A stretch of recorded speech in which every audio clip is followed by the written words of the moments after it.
Todos escúchenme. El que no haya dicho ni una mentirita, que esté libre de pecado, que no tenga ningún pecado, que lance la primera piedra.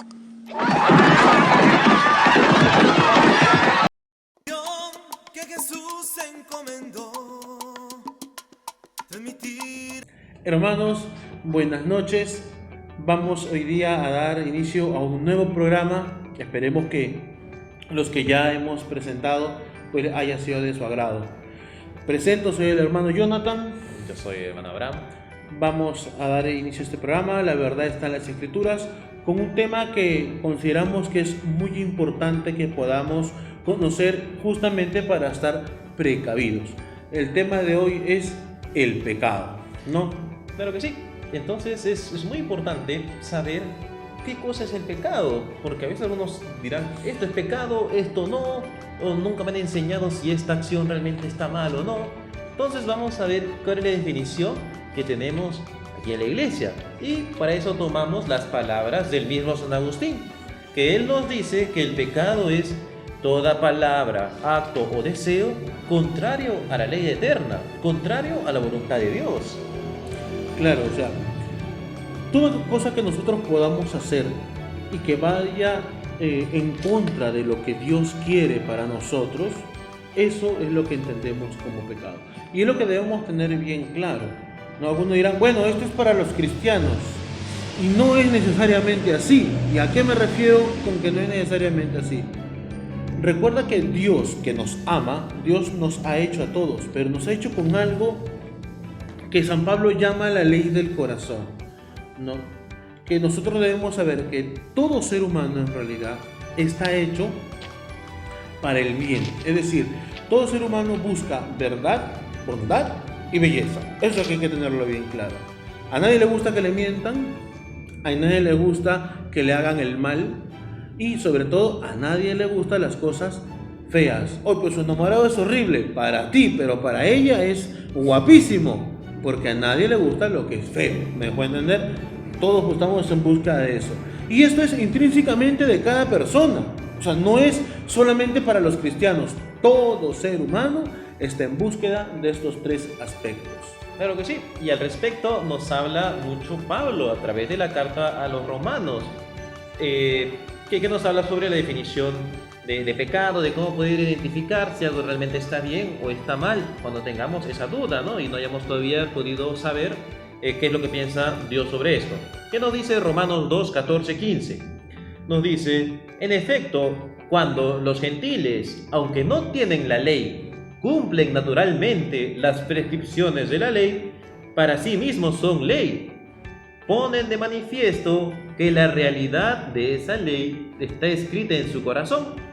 Así lo testiguan además su conciencia y los juicios contrapuestos que emiten de condenación o alabanza para el día en que Dios juzgue las acciones secretas de los hombres. ¿Sí?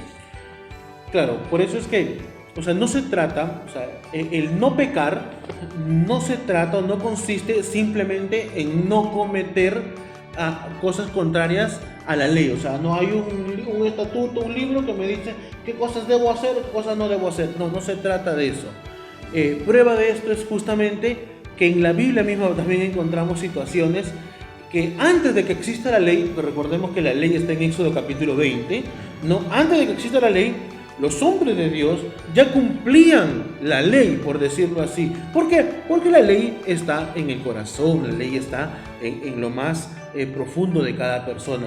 Por ejemplo, en Éxodo capítulo 1, versículo 17, ¿no? Léelo por favor, Abraham. ¿Sí? Acá dice, pero las comadronas temían a Dios y no hicieron lo que les había mandado el rey de Egipto, que era de matar a los niños, ¿no? Sino que dejaban con vida a los niños. Obviamente este hecho pasó mucho antes de que Dios le diera los 10 mandamientos a Moisés. Pero aún así, aunque todavía no había la ley, todavía no había las tablas, los 10 mandamientos, estas comadronas ya cumplían la ley de Dios porque la tenían en su corazón. Claro, la ley de no matarás, ellas ya lo estaban cumpliendo. Y si nosotros vamos a Génesis capítulo 39, en el versículo 7 al 9, vamos a encontrar lo siguiente. Dice, Tiempo más tarde sucedió que la mujer de su señor se fijó en José y le dijo: acuéstate conmigo. Pero él rehusó y dijo a la mujer de su señor: mira, mi señor no me controla nada de lo que hay en su casa. Todo cuanto tiene me lo ha confiado. Y aunque es más importante que yo en esta casa, no he vedado absolutamente nada más que a ti misma, pues eres su mujer. ¿Cómo entonces voy a hacer esta canallada pecando contra Dios?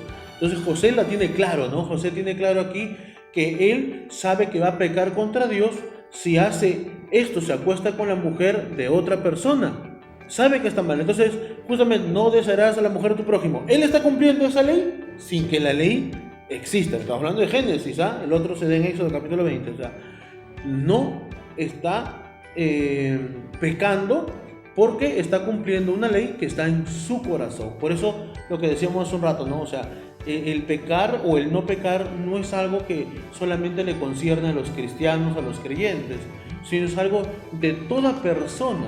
No todo ser humano está en búsqueda justamente de lo que es bueno, de lo que está bien. Claro que sí, y justo hoy en día hay una gran dificultad en el hecho de cómo saber si lo que estoy haciendo está mal o no, cómo saber si realmente lo que pienso está alineado a lo que Dios quiere. Porque hay algunas situaciones un poco no comunes que la gente trata de justificar alguna acción mala que hace. Por ejemplo, muy común, muy conocido, de mucho debate, el tema hoy en día del aborto en casos de violación. Entonces la gente dice, oye, no, como la han violado y es una menor de edad, pues entonces debería tener el derecho de abortar.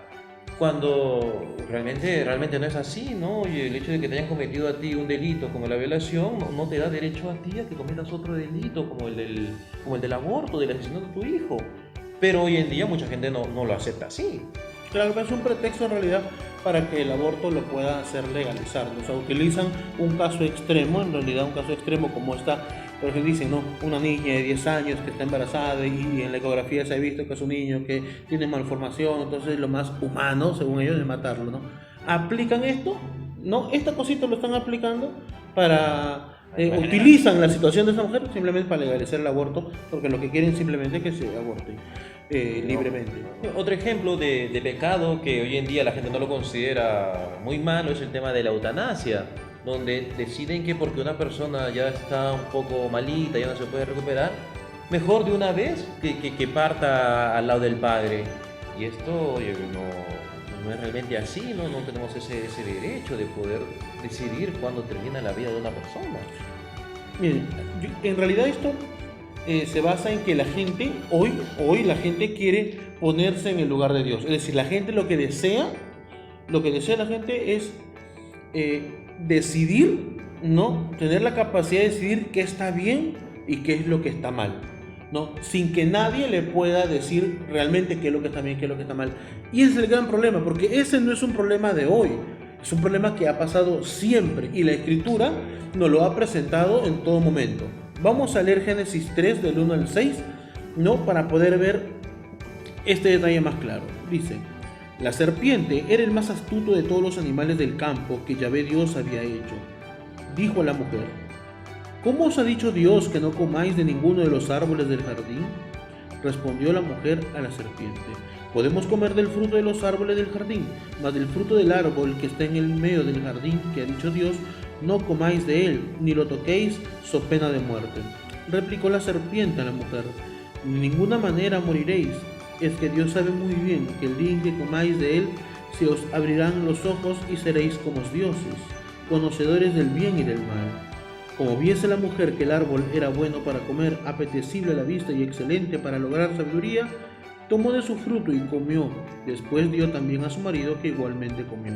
Este es claro, el demonio viene, engaña a la mujer, no, que es astuto. Recordemos que el demonio es astuto y sobre todo mentiroso. Y le dice a la mujer, ¿no?, que le está presentando que debe comer de este fruto. ¿Este fruto cuál es? No, del árbol del conocimiento, de la ciencia del bien y del mal. Es el árbol de lo que solamente Dios puede comer, porque solo Dios es el que nos va a decidir qué está bien y qué está mal. Pero ¿qué dice la Escritura? Que cuando la mujer ve este fruto, lo ve agradable, lo ve apetecible, porque es así como siempre se va a presentar el pecado. El pecado jamás se va a presentar en su verdadera forma, con llanto, dolor, sufrimiento, muerte. No se va a presentar así. Se va a presentar agradable, ¿no? Con supuesto amor, ¿no? Como mucha gente dice, ¿no? Por caridad, por misericordia hay que hacer eso. No, pero ese no es el objetivo real de estas personas. Su objetivo simplemente es hacer daño. Pero ellos no lo van a ver así, porque el pecado nunca se va a presentar con esa verdadera cara, porque si no nadie pecaría. Claro. Y justo la palabra del Señor también nos habla sobre este ser, sobre el demonio que siempre nos invita a caer en la tentación a través del engaño. Vamos a ver qué nos dice el Evangelio de Juan, capítulo 8, versículo 44 en adelante. ¿Qué nos dice sobre los pecadores, sobre el pecado, sobre el demonio? Dice así: vosotros sois hijos de vuestro padre el diablo, y quieren cumplir los deseos de vuestro padre. Este fue homicida desde el principio, y no se mantuvo en la verdad, porque no hay verdad en él. Cuando dice la mentira, dice lo que le sale de dentro, porque es mentiroso y padre de la mentira. Y como es padre de la mentira, trata de engañarnos para hacernos pecar, para hacernos caer en la tentación, como decía Jonathan, mostrándose siempre como algo bueno, agradable, pero que en realidad lo único que hace es alejarnos de Dios. Exacto. Por eso en la Biblia vamos a encontrar el hecho de que Dios siempre nos va a mandar a dominar el pecado. Debemos nosotros controlarnos para siempre dominar el pecado. Vamos a leer Génesis capítulo 4, versículo 6, donde dice: Yahvé dijo a Caín, ¿por qué andas irritado y por qué se ha abatido tu rostro? ¿No es cierto que si obras bien podrás alzarlo? Mas si no obras bien, a la puerta está el pecado acechando como fiera que te codicia, a quien tienes que dominar. Es decir, hay que ir dominando el pecado, que no es fácil, pero hay que ir dominando, ¿no? Pues lo que la Escritura nos dice, es difícil, sí, pero con Dios de nuestro lado lo vamos a poder hacer. Claro, y una forma de no dejarnos dominar por el pecado es no cometiendo pecados, así sean chiquititos, no ir acostumbrándonos a vivir así sean pecados pequeños, tal como nos dice Eclesiástico, capítulo 7, versículo 1, que nos dice: no hagas el mal y el mal no te dominará. Entonces, una recomendación bastante eficaz para no dejarnos dominar por el pecado. Por eso, esta lucha contra el pecado debe ser constante, ¿no? Vamos a leer, por ejemplo, Hebreos capítulo 12, versículo 4, nos habla de esa lucha contra el pecado y dice: habéis resistido, pero todavía no habéis llegado a derramar sangre en vuestra lucha contra el pecado. O sea, vamos a derramar sangre con respecto a luchar en contra del pecado. O sea, para no pecar, tenemos que luchar y a veces derramar sangre. Claro que sí. Y aún así, aunque luchemos, en algún momento vamos a pecar. Pero eso no quiere decir que Dios no nos perdona. Al contrario, Jesús viene a perdonarnos del pecado, pero Él nos hace siempre esta exhortación a que no volvamos a seguir pecando, a que cambiemos esa actitud que hemos tenido. ¿Y esto dónde lo vemos? En el Evangelio de Juan, capítulo 8, versículo 11. ¿Te acuerdas de cuando a Jesús le presentaron a la mujer adúltera para que la apedreen? Ahí Jesús, después de haber escrito en el piso y que toda la gente se fue porque nadie se atrevió a decir que no tenía pecado para no tirar la primera piedra, ¿qué le dice Jesús a la mujer? Le dice: tampoco yo te condeno, vete y no vuelvas a pecar. Y esta es la exhortación que siempre nos hace Jesús, que no volvamos a pecar. Es que ahí está el detalle, ¿no? O sea, no es solamente que Dios es misericordioso y siempre me perdona. Sí, siempre nos perdona, pero nos exhorta a que no volvamos a pecar, ¿no? Porque hay gente que dice, se queda en la misericordia de Dios, ¿no? Siempre que dice, no, hermano, no hay que juzgar a los demás.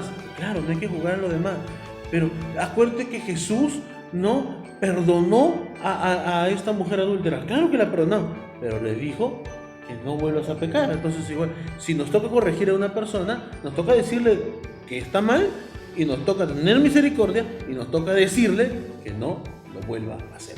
De eso se trata. Porque muchas veces también hay gente que confunde, por ejemplo, lo que es el pecado con las tentaciones, ¿no? Ser tentado no significa pecar, ¿no? Recuerda que el mismo Jesús, ¿no? Fue tentado en el Evangelio de Mateo capítulo 4 ¿no? En el versículo del 1 al 11 nos habla cuando Jesús estuvo en el desierto. Y en el desierto dice la escritura, ¿no? Cuando Jesús estuvo después de 40 días, empieza a sentir hambre, viene el demonio, y justo en la necesidad viene el demonio a querer tentarlo, ¿no? Viene a tentarlo. Pero sabemos, Jesús no peca, ¿no? Jesús no pecó, fue tentado sí, pero él no pecó. Y es lo que dice justamente la carta a los Hebreos en el capítulo 4, versículo 15. ¿Puedes leerlo? Claro que sí. Dice aquí, pues no tenemos un sumo sacerdote que no pueda compadecerse de nuestras flaquezas, ya que ha sido probado en todo, como nosotros, excepto en el pecado. Exacto. O sea, Jesús si bien fue tentado, pero nunca pecó. Eso debemos tenerlo claro. Fue tentado, pero nunca pecó. Entonces, nosotros, hermanos, que también estamos constantemente pues en esta tentación, ¿no? De caer en esta lucha por no pecar, ¿no? Mantengámonos en oración, como lo hemos dicho en algunos de los videos anteriores, ¿no? La importancia de la oración, que justamente tiene este objetivo, ¿no? No caer en el pecado. Entonces, justamente en el Padre Nuestro, ¿no? Jesús nos enseña a decir, y no nos dejes caer en la tentación, ¿no? En Mateo capítulo 6, versículo 13 dice claramente, no nos dejes caer en la tentación. Sí. Y bueno, esos eran algunos criterios generales que queríamos compartir con ustedes en este espacio acerca del pecado, para que nos quede más claro de dónde viene, por qué es tan malo caer en el pecado, y que definitivamente solamente existe porque el demonio nos quiere alejar de Dios, y eso es su único objetivo, alejarnos de Él. Entonces, hermanos, todo esto lo hemos compartido a la luz de la palabra del Señor, porque recuerda que la verdad está en las La Escrituras. misión que Jesús encomendó, transmitir el mensaje que Él nos dio.